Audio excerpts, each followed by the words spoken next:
مشاهدينا الكرام، اهلا وسهلا بكم. احنا معكم من الجديد في حصتنا الجديده. تحياتي الجميع.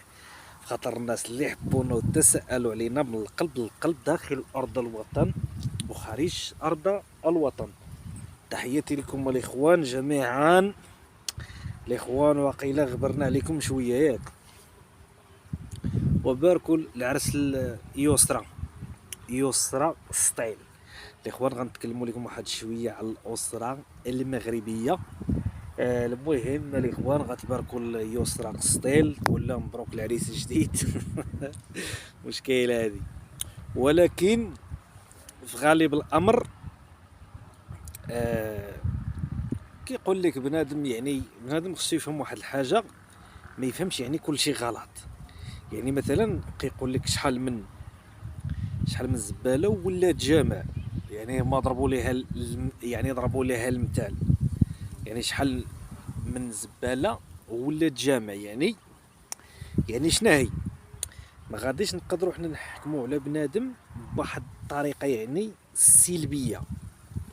مثلا كتشوف شي واحد، انا غادي نعطيكم واحد المثال. كتشوف شي واحد مثلا تيسكر، مثلا خارج الطريق، مثلا مشيت لهيه، ولكن واحد الوقت ها هو تاب، ولكن كترجع ولا شد الطريق. المهم الاخوان كيف ما كنشوفوا معنا يسرى ستايل، تباركوا لا سيدي العرس.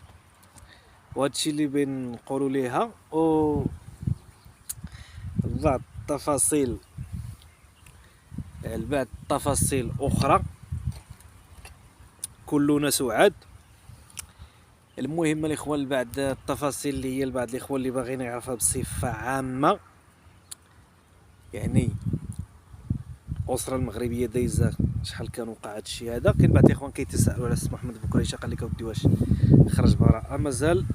الا خرج براءه مازال هو ما كيبانش، ولكن بنادم الا خرج براءه ما كيبغيش يبان عبر التواصل الاجتماعي بانه انت ما كتكون مبرأ.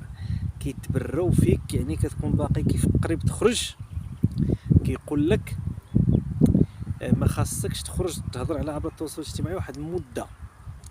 ما يمكنش كيف غتخرج غدير بونطاني حكا تلقوه لا هذا، حيت ما غيبغيوش هما يسمعوا هاد الهضره. فهمتي؟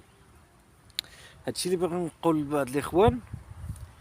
المهم الاخوان ما بغيناش بغينا نبانو شويه في القناه، راه شحال بقينا قلناش البراءه الاخوان. والله ما نكذب عليكم، كيقولوا البراءه ولكن مازال ما لوبنا براسها قالت البراءه، ولكن السي محمد خصو يخرج هو يهضر عاد نعرفوا البراءه اش كاينه ولا ما كايناش. ولكن الا ما خرجش هو غاديش نقولوا كاينه البراءه. الاخوان ما نطولش.